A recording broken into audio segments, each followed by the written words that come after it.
Hello everyone, আজকে আমি তোমাদের সাথে শেয়ার করব চুনো মাছের ঝালের রেসিপি। প্রথমে নুন হলুদ দিয়ে চুনো মাছগুলোকে ভেজে নিয়েছি। পরে কড়ার মধ্যে একটু তেল দিয়ে কুচনো পেঁয়াজ দিয়ে আর এখানে থেতো করা আদা রসুন দিয়ে ভালো করে কষিয়ে নেব।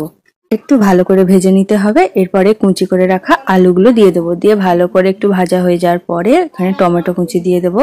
দিয়ে সবগুলোকে একসাথে মিশিয়ে নিয়ে এখানে হলুদ গুঁড়ো, লঙ্কা গুঁড়ো, জিরে ধনে গুঁড়ো সমস্ত মশলাগুলো আলুর সাথে ভালো করে মিশিয়ে নেব। ভালো করে মিশানো হয়ে যাওয়ার পর অল্প একটু জল দিয়ে দেবো আর সাথে স্বাদ মতো নুন দিয়ে ভালো করে মিশিয়ে নিয়ে কিছুক্ষণ ফুটতে দেবো। এই দেখো কি সুন্দর কালারটা এসেছে না? এবার ভালো করে ফুটে গেলে এখানে দুটো কাঁচা লঙ্কা দিয়ে দিয়েছি আর সাথে ভেজে রাখা চুনো মাছগুলো দিয়ে দেবো এক এক করে। তো আস্তে আস্তে নাড়াতে হবে, নয়তো ভেঙে যেতে পারে। এইগুলো গোটা গোটা থাকলে বেশি ভালো লাগে। এই দেখো আমাদের একদম চুনো মাছের ঝাল রেডি। ভিডিওটা ভালো লাগলে লাইক করো আর আমার চ্যানেলটা সাবস্ক্রাইব করে দিও। আর কেমন লাগলো আমাকে অবশ্যই কমেন্ট করে জানাবে।